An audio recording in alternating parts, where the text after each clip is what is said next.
este diálogo con Fabián.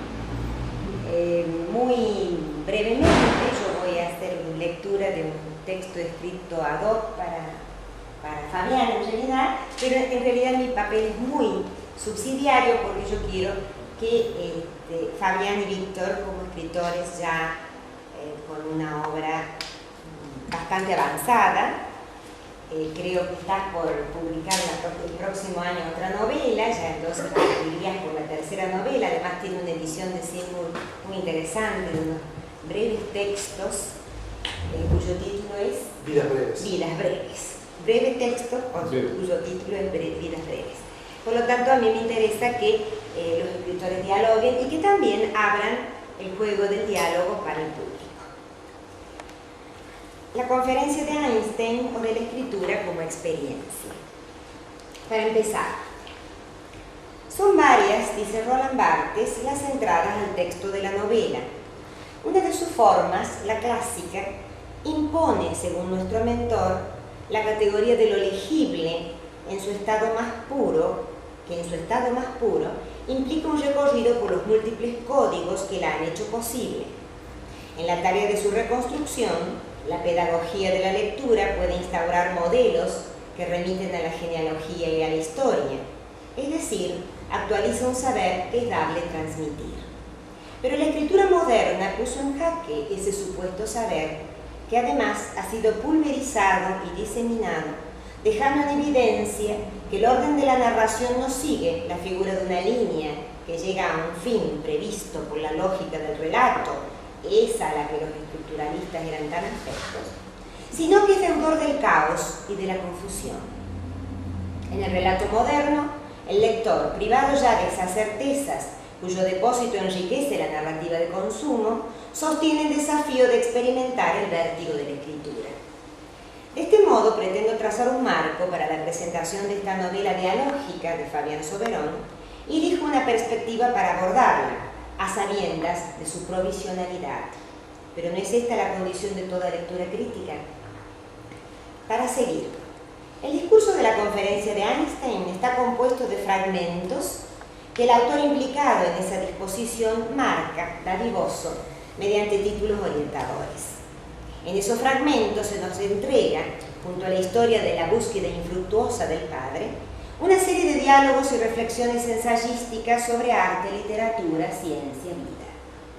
El título opera como aglutinante de esas piezas que podríamos nombrar metafóricamente como fractales, en tanto la dimensión más pequeña del relato representa el todo, que como el infinito Aleph de Borges, admite la superposición temporoespacial. Cifra, no expansión del relato, el título invoca el ejercicio intelectual que la novela refracta, múltiples partículas disociables. Raúl Dorra dice que la novela, frente a la condensación del cuento literario, es polimórfica. Nunca un apelativo de tal naturaleza ha sido tan certero como esta, pues si seguimos la cartografía que trazan los fragmentos, podemos reconstruir, junto a un estado de situación de las letras argentinas, la amplia geografía de un país inabarcable si no se recurre a la imaginación. Como en una buena novela moderna, el fin no es previsible y está dispuesto para que el lector, luego de experimentar la cuota de horror que los oficios de la muerte y la memoria conllevan, se vuelva sobre su propia experiencia de lectura y escriba, como lo estoy haciendo yo ahora, sus apuntes de viaje.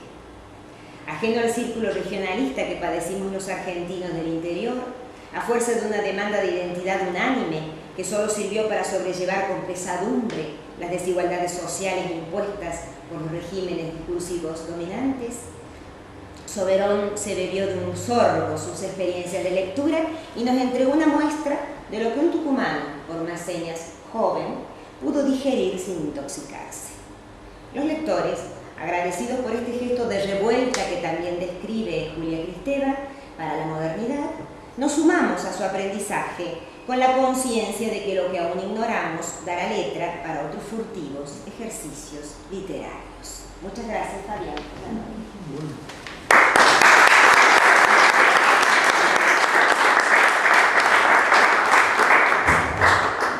Yo preparé unos apuntes sobre la novela que los quiero compartir con ustedes, después los charlaremos con Fabián, porque es una experiencia buena la de presentar, pero más buena aún es la de leer. Tanto que estamos acá, llevamos varios años, ninguno es viejo, llevamos varios años nada más, en este ejercicio de presentar libros y nos ha tocado más de una vez de presentar libros que había que hacer un esfuerzo titánico, sobrehumano y atlético para encontrarle un hilí de cómo salvar. No ocurre eso con el libro de Fabián. Yo agradezco enormemente que Susana se haya acordado de mí, no como escritor, sino como lector, porque me ha dado un gran gusto leer la novela. Son de esas novelas que uno la lee y la lee con ganas. No la lee para presentarla, la lee porque tiene ganas de leerla. Y vuelve a la novela, le hace acordar una cosa, se saltea una página, vuelve atrás, el lector se pierde, ¿dónde corre? ¿Por qué se va a la Cocha? Y después se va a Rawson y va haciendo un viaje que el que no lo conoce con total certeza se va a perder. Pero ¿qué es lo que tiene de bueno? Que no necesita hacerle un mapa al lector. El lector va tranquilo, dejándose llevar por la novela. Pero no va al garete, diría la vieja terminología marinera. No, hábilmente Soberón lo va llevando por donde él tiene ganas de llevarlo. Y el lector va gozando con esa llevada, no de la mano, sino una llevada aparentemente caótica que después de leerla me doy cuenta que es caótica. Lo que estaba en apariencia era nada más. Y de ahí vienen algunas cosas que disiento con algún artículo que leí en la revista que me gustó mucho, con algunas referencias que están en la contratapa de la novela. Creo que la novela de Fabián, si bien abreva en las tradicionales fuentes rioplatense, es muy del lugar, es muy de aquí, muy de Tucumán, muy de Salta, muy de Jujuy. Hay una forma de decir, y no es por aquella vieja disquisición del tono, la tonada, si son escritores nacionales o regionales.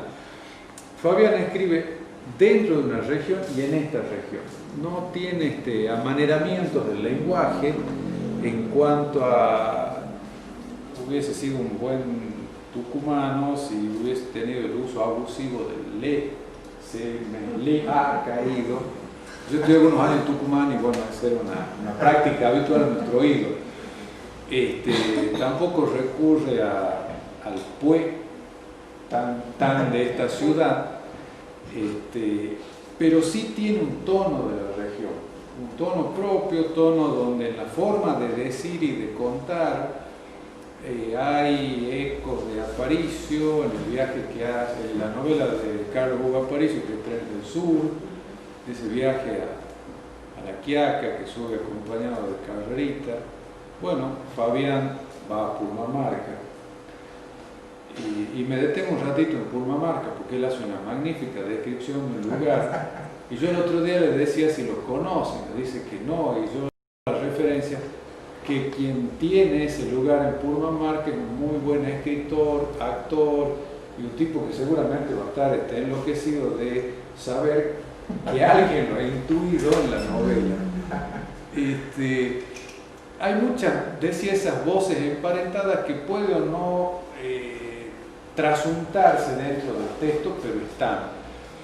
Hay mucho de la forma de narrar de Juana Huerma, decía, de Aparicio, de Pablo Vaca, un jujeño que tiene una magnífica prosa, jujeño que soy muy amigo, hemos compartido alguna vez un larguísimo viaje al exterior, y también tiene esa forma de decir, no en vano Pablo, bueno, es abogado, se recibió en Tucumán, algunas descripciones de Pablo que hablan del parque, cuando arranca la conversación con Bert, que realmente parece muy buena, están ahí.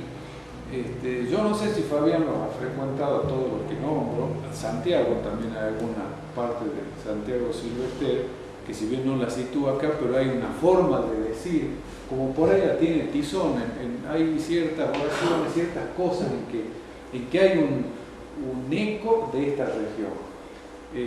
Decía que disiento un poco con esas referencias artilianas y de Marechal, no puedo decir tanto Marechaliana, pero creo que la tenemos todo, pero acá hay un tono propio, muy propio, y como lector da gusto leerlos. Da gusto leer, por ejemplo, con qué fruición Fabián se mete con este tema que por ahí está medio en boga ahora, pero siempre es bueno que esto de las sociedades secretas funcionen cerca donde está uno. ¿Quién más quisiera tener una sociedad secreta en la esquina de la casa? Lo cual es totalmente cierto. Tucumán tiene una larguísima tradición de sociedades secretas y si alguno de acá recuerda, este 9 de julio en Tucumán se hizo un acto de una de estas sociedades secretas donde pusieron un busto en la plaza y hubo una serie de actos tan esotéricos y raros que cuando salió una nota, la vi en la Gaceta, en total eran 9 personas.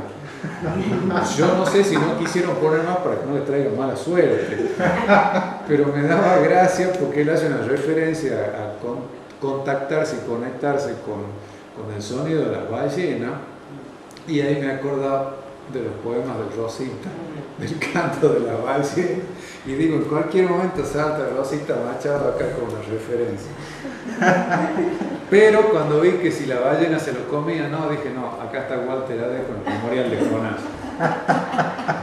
Así que está realmente muy emparentado con nosotros, Fabián, con esta literatura, y cuando hay una referencia a este observatorio que van a buscar en el sur de Tucumán, en la Cocha, hay toda una mirada de buscar para ver hacia arriba, a ver si desde arriba encuentran el pasado. Y me hizo acordar mucho a aquella parte de Alex Cara de Caballo, cuando el personaje lo hace hablar al diablito para que desde arriba mire hacia abajo a ver si encuentra una explicación de esta fundación mítica, ¿no? Parecería por ahí que los tramos de la novela van haciendo un marcha atrás, o un viaje a la semilla de Carpentier, cuando se va buscando y buscando, cuando el personaje va buscando al padre, ¿no? Pero claro, la búsqueda del padre en la literatura nos podría insumir años y varias vidas a cualquiera de los que escribo, porque en definitiva la búsqueda del padre es prácticamente el leitmotiv de las mejores novelas que están sueltas, ¿no? en el mundo. Y ese buscar y desentrañar es literalmente un viaje a la semilla. Y ese viaje a la semilla hace que el personaje se vaya haciendo cada vez más pequeño, y el mundo de los pequeños no deja de ser una fabulosa fantasía. Y en la fantasía está el viajar. En la realidad, tampoco es vana la referencia a la conferencia de Einstein, porque ninguno de nosotros creo que tiene la capacidad suficiente como para más que solapear la teoría de la relatividad y saber que el espacio es curvo y que depende del punto de vista del observador. Más de eso no. Yo me arriesgo a decir que no sabemos más de eso. Y Fabián utiliza eso para narrar. Lo deja al lector como el espectador y se va manejando en un espacio curvo. Menos mal que no hay ningún físico conocido, no me diga ningún reto. Y solo hay damas de buen físico. Pero esa cosa de que acá está el observador y moverse en el espacio curvo hace que en realidad el tiempo transcurre por la distancia que tiene el observador para moverse. Entonces ese aparente caos, que sí es un caos, porque se va a los años 50 y vuelve acá y se va y se vuelve, le da un dinamismo a la novela muy particular. Lo particular es que en el fondo nosotros hablamos así. La novela tiene un tono coloquial y cotidiano porque no recurre a desarrollo de ninguna forma matemática muy trabada. Tampoco Fabián es un difusor de la ciencia como Stephen Hawking para explicar en su libro La historia del tiempo que uno por cada página pasa varias siestas tratando de llegar a alguna cosa como poder contarle al otro. En el caso de José Santiago. Claro, en el caso de José Santiago, que serían 2 siestas. Y esa cotidianidad del lenguaje, que no lo hace cotidianamente afectado, sino un cotidiano tranquilo, es la forma en que habitualmente narramos los que escriben, los que viven por este lugar. Los porteños serían un poco más afectados. Yo tengo una particular, no buena opinión de, por ejemplo, los narradores actuales de Buenos Aires, porque lo noto muy afectado, es como una suerte de receta mágica que a las 4 páginas alguien se muere, lo asesina, en la página 8ª tiene que venir alguien que le dice una cosa, y en cambio acá no es previsible lo que ocurre. Eso me gusta. El lector, con lo único que me quedó mal, que yo veía que venía previsible, iba esa escena de amor que tiene ahí, que el lector se queda con ganas de más. Pero tampoco vamos a llegar a contar más, porque no voy a hacer que le den como a Norman Mailer el premio a la peor escena de sexo narrada, y se lo dieron post-mortem, así que no se va a poder devolver al premio. Eso no ocurre. Yo quería hacer estos apuntes, en realidad lo había escrito, pero me siento tan a gusto con ustedes que se los cuento. Nada de lo que está escrito acá es lo que he dicho, pero lo digo como lector, y usando aquella vieja historia de Borges, que era un lector agradecido. Yo soy un lector agradecido. En realidad Borges es un buen escuchante, agradecido, ya no veía nada, pero yo agradezco mucho haberle leído la novela, me ha gustado, y es algo bueno de decir que al que presenta le gusta la novela. Así que lo digo. Es importante. Literalmente suelto. Bueno, me gustó muchísimo.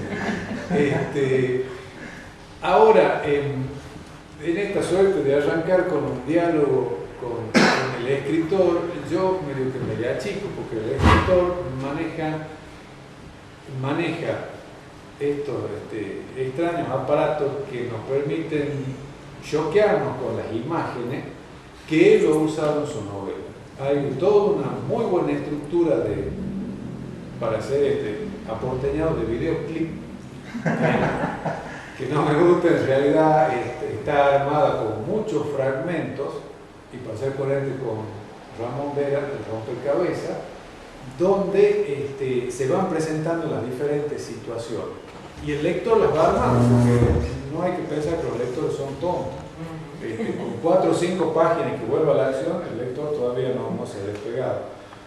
Y como uno puede recurrir a usar la solapa esta grande para ir marcando, así que no se van a perder. Yo literalmente les recomiendo la novela. Es una novela para leer, para encontrarse en esta región y sentirse a gusto, que se escribe desde acá y para acá. No hay violencias gratuitas, no hay recuerdos así armados como si fuesen postales. No, los recuerdos son recuerdos, las experiencias son experiencias, no hay lugares comunes, que el lector eso le enferma, que cada 4 páginas ocurre un lugar común, y la referencia a los lugares que uno ha pasado, que ha vivido, que los ha recorrido, le da un sabor particular. Por ahí uno se acuerda que ha estado en tal y cual ciudad, en tal y cual pueblo, en tal o cual camino, ¿sí? De lo que yo no me hubiese gustado estar nunca en las playas, ahí frente a que hace un frío terrorífico. En Puerto Madryn. En Puerto Madryn. En los restos de los lugares me engancharía sin ninguna duda, y mi felicitación. Es un libro para leer, no es para el anaquero. Uno veía en películas argentinas que pareciese ese lenguaje como que es imposible que alguien pudiera hablar así con el otro. ¿Quién iba a decir a la amada, tú me quieres? No. Entonces, No creo.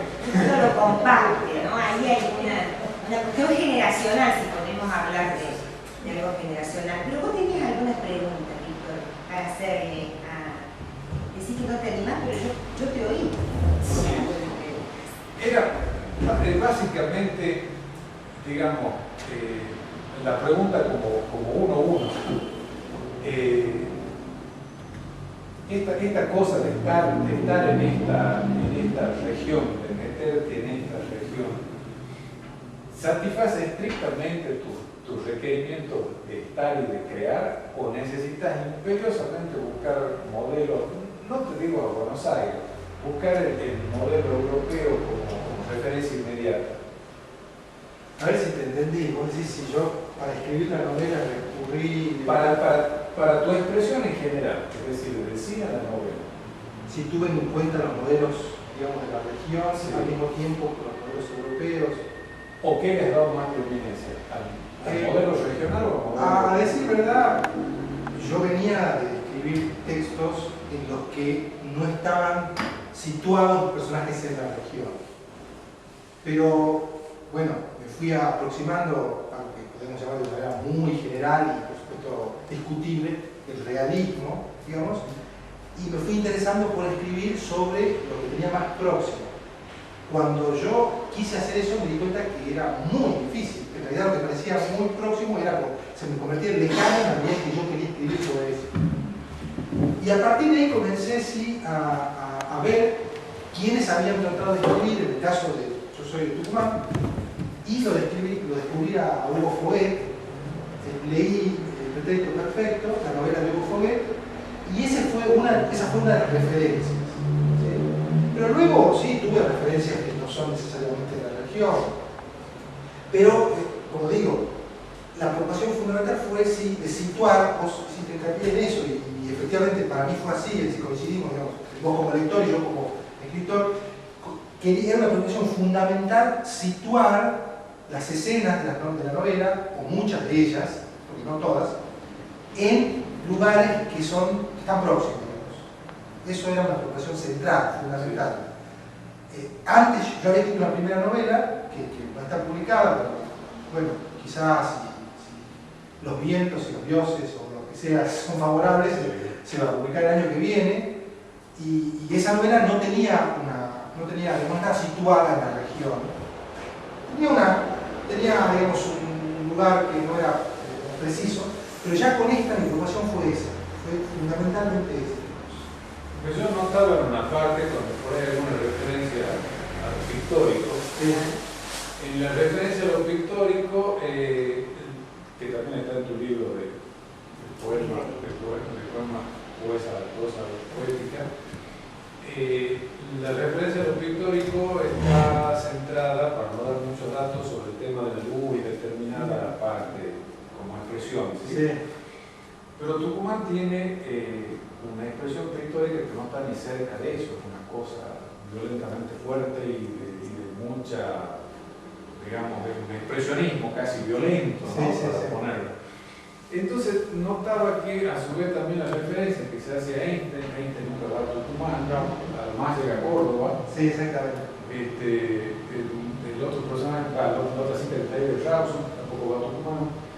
Yo me daba cuenta que, o veía que había una contraposición entre por eso preguntaba, entre aquel modelo, llamado modelo europeo o de afuera, sí, de la no región, sí, que siempre es como lo clarito o lo postal, sí, en contraposición a, cuando se habla de la cocha, se habla del parque, se habla del estrictamente tucumano, que tiene así hasta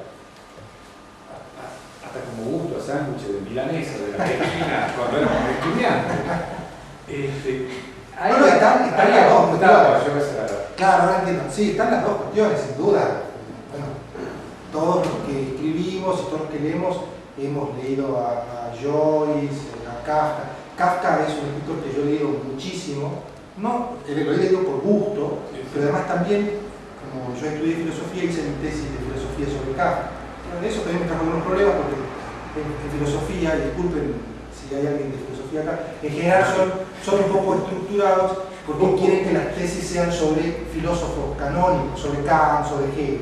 Y cuando yo leí a Kafka me dijeron, pero ese no es un filósofo. Bueno, pero entre paréntesis esto, hice mi tesis sobre Kafka también, además de haberlo leído con mucho placer. Y bueno, hay una serie de novelistas que no son de la región que yo he leído y que evidentemente pueden haber influido o influyen, bueno, cuando uno escribe. Entonces, bueno, está la relación con el modelo europeo, que tampoco creo yo que estamos en condiciones en este momento de negar. Nada más quiero decir, de poner así, bueno, no miremos más al modelo, a la tradición, digamos, ¿no? Me parecía un gesto, un adanismo absurdo, digamos. Sí, como dice ahí algún artículo de la revista, dice, ¿quién no quisiera tener un Joyce en su ciudad, no? Claro, claro, sí, claro, digamos. Dublín acá. Claro, bueno, con respecto a eso, lo de Dublín, yo pensaba que justamente a las ciudades que no tienen una gran tradición literaria, hay que construirlas con la escritura. Bueno, ¿no? Así como la región del puerto, digamos, tiene ya una tradición con Borges, Marechal, etcétera, Macedonia, nosotros podemos ir, bueno, yo me refería al artículo especialmente a Tucumán, porque la verdad es que estoy comenzando a conocer los escritores de Salta, los novelistas salteños, digamos, y me refería a Tucumán entonces y pensaba que Tucumán no tiene una gran tradición novelística, o por lo menos los tucumanos dicen con orgullo. En la región del norte leemos continuamente a Hugo Foguet, a Aparicio. No sucede eso. Bueno, me parece que es bueno, muy importante esa tarea y que se puede construir esa tradición desde la escritura y desde la difusión, obviamente, de esos escritores, pero desde la escritura de la ciudad, la escritura de la, ¿no? Que la realidad siempre está presente, ¿no? Aunque Onetti ponga Santa María, sabemos que es una ciudad rioplatense que puede ser Montevideo o Buenos Aires, está ahí, siempre está ahí, o qué sé yo, o SAE, cuando SAE también nos pone en Santa Fe, y caminando que va y que viene, sí. y da una vuelta para alguna Setúbal. Y a eso iba, ese gusto de la región, ¿no? Sí, sí, sí. Lo apunto como una cosa muy valiosa y lo rescato, ¿no? Una región afectada y llena de chuchería. Como decía, de su profesor mío en la facultad, dice, los viejos ingenios azucareros no hacían azúcar, hacían chancaca. Después con el tiempo y la industrialización apareció el azúcar. Y eso es un poco lo que yo apunto, ¿no? Y rescato eso. Y de ahí que diciendo con llevar a los personajes hasta el mar, me parece que es divertido, pero... Bueno, estaba la ballena, necesitaba. Quería introducir a la ballena. Claro, antes que me olvide lo que yo me perdí un momento, lo que quería decir con Dublín, es que justamente Dublín era una ciudad absolutamente ignota antes de que Joyce la escriba y la convierta en una ciudad emblemática de la novelística del siglo XX. Bueno, salvando todas las absolutas distancias, cuando si nosotros escribimos, digamos, en la región, comenzamos a escribir sobre las ciudades estas, bueno, no serán Dublín, ¿no? Pero por lo menos van a comenzar a formar parte de los lectores. O puede ser Dublín al sur, ¿te acuerdas? El libro de cuentos. Hay una teoría de la lectura y de la escritura en novela. A ver, ¿por qué no hablamos un poco de eso? La cuestión de la traducción. Ah, bien. A ver. Bueno, antes para decir eso, en realidad, quisiera comentar, digamos, qué es lo que narra la novela brevemente, porque la mayoría de acá, o si no todos, no la han leído. Entonces, la novela narra básicamente 4 historias. Una de las historias es la búsqueda del padre de un joven rosarino que viaja a Tucumán precisamente a buscar a su padre. Le han dicho que su padre ha estado o está en Tucumán, no saben muy bien. Eso sucede más cerca del presente. La otra historia que se narra es la historia del padre, pero en 1950, en el sur de Tucumán, más precisamente en La Pocha.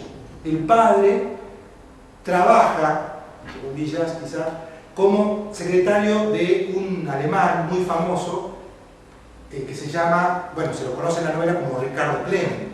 Ustedes recordarán que Ricardo Klement era el seudónimo de Adolf Eichmann, ¿no? El nazi autor de La desdichada solución final. Entonces, esa es la otra historia. El padre en 1950 como secretario de este nazi en La Pocha.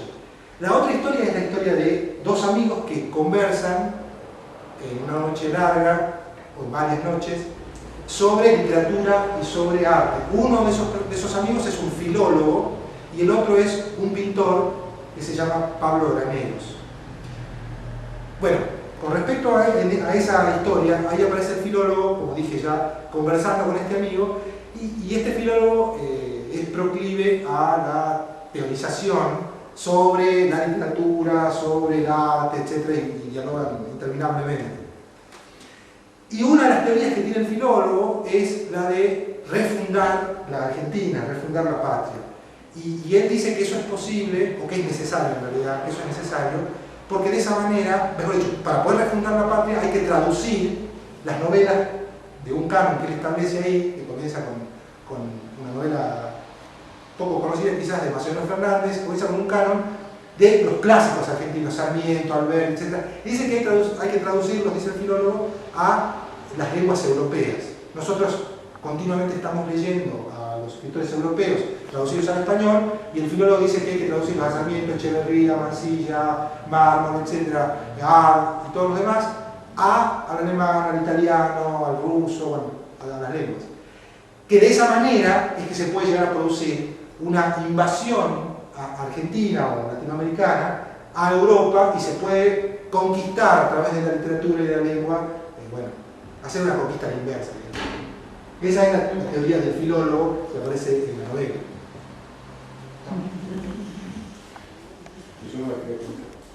Claro, nosotros no quisimos contar la novela. Hablamos de ciertas pistas, dimos ciertas pistas, pero no. Es para que la lean. Es para que la lean. Está realmente. Se ha tirado el palo para la filosofía, nadie puso el golpe, ¿no? No, acá no son tan cerrados, te diré, ¿no? Bueno, en Tucumán sí. Calladas serán los más. Perdón, voy a hacerte una pregunta, Sí. Fabián. Ahora no sé cuánto tiempo tiene tu novela, Sí. si tiene meses, años. Si vuelves a leerla, ¿sientes que le falta algo o que está tal cual como vos la pensaste en sus inicios? Muchas veces he leído que los escritores después, al tiempo de leer una obra, sienten que le falta, que quizás es un poco normal eso, ¿no? Sí, bueno, si yo dijera acá que siento que la novela es perfecta, bueno, todos se levantan en este momento y se va, claro. O sea, evidentemente, sí, yo siento que reescribiría algunos fragmentos. Yo diría una frase de Juan Martini, que él dice que él siente que cuando termina una novela, bueno, ha quedado mucho o poco por escribir, y que quizás ese es el inicio de la próxima novela, ¿no? Es decir, quizás eso que uno siente que no ha podido escribir, no ha podido traducir lo que tenía en mente, lo escribe en la próxima. Y a mí me está pasando eso con la novela que estoy escribiendo ahora. Lo que yo siento que ha quedado pendiente en esta, lo estoy tratando de escribir en la novela que estoy escribiendo ahora. ¿Por qué el género, Fabián? ¿Por qué la elección del género? Vos hablaste de una oportunidad, bueno, nos hablaste, Victoria, a mí, acerca de tu escritura poética, pero que la dejaste allí, que no la difundiste, Sí. y de pronto la elección de esta forma. Sí, como quizás porque encontré en la novela, bueno, lo que encuentran muchos, que es una forma abierta, que me permitió a mí vincular distintos registros.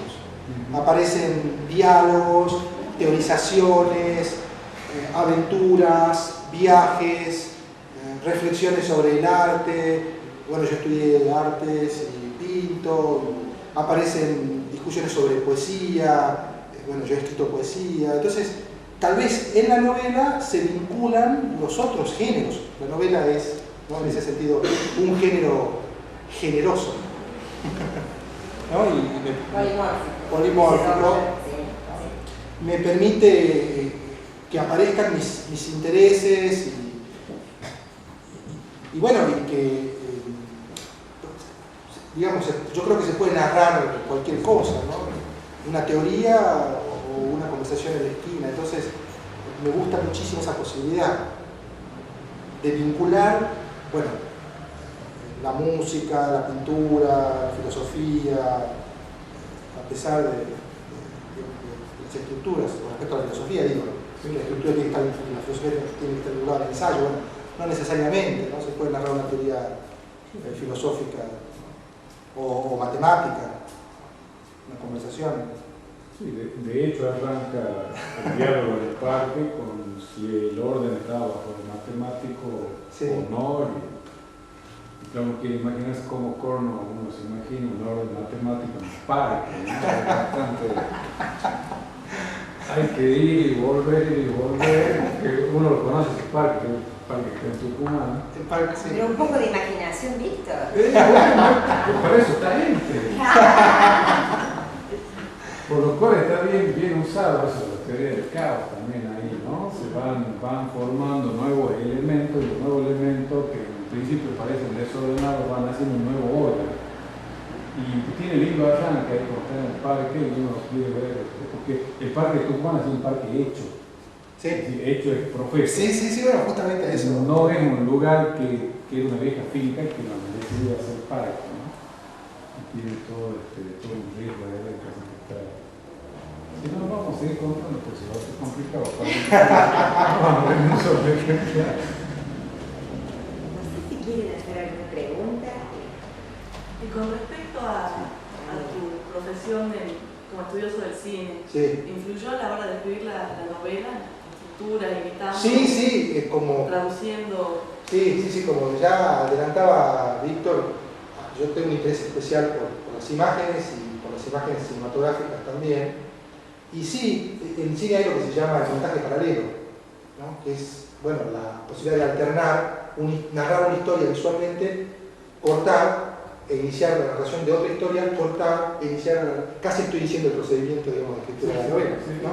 Es decir, el intento de trasladar, que lo han hecho, por supuesto, muchísimos escritores. Faulkner, en realidad Faulkner fue uno de los escritores que yo, ya que vos preguntabas qué escritores fuera de acá, Faulkner fue uno de los escritores que yo tuve presente. Palmera salvaje, bueno, sí. Me quitaron las palabras de la boca. Yo en realidad leí Las palmeras salvajes y dije, yo quisiera hacer algo parecido a esto, digamos.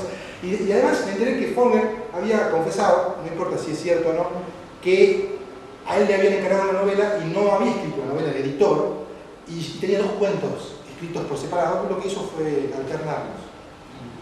Y eso a mí me gustó muchísimo, ¿no? Y el lector queda como loco, porque no sabe cuándo se juntan y llega al final y nada. Bueno, acá fui un poco más condescendiente. Sí, gracias. Más dadivosa. Sí tienen relación las historias. Pero en realidad yo hubiera querido, bueno, ¿qué sentido? La verdad que no sé qué sentido tendría que hacer lo mismo que Las palmeras salvajes, pero ojalá no hubiera existido Faulkner y si hubiera la posibilidad de hacer eso, de escribir 2 historias que no tienen ninguna relación. Me hubiera gustado hacer eso, pero bueno, ya lo hizo Faulkner y lo hicieron muchos otros después de Faulkner, pero ese fue el punto de partida. Sí. Mirá, vos no habíamos hablado de esto y sin embargo... Eso es por vivir en la misma región. Esa es la novela. Yo en las otras presentaciones, yo presenté la novela en varios lugares antes y siempre lo suelo decir, digamos, que me preguntan algunas personas me preguntan cuáles fueron Faulkner, Las palmeras salvajes. Con la traducción de Borges. La traducción de Borges. Lo que me pareció muy interesante así del panel es cómo saltó a la vista lo que es una lectura, ¿no es cierto? O sea, cómo es el cruce entre esa escritura y todas las lecturas anteriores de los que la leen, ¿no? Porque fíjate vos cómo es Víctor Fernández Esteban al leer reconoce digamos, de todo lo que es el bagaje de sus lecturas.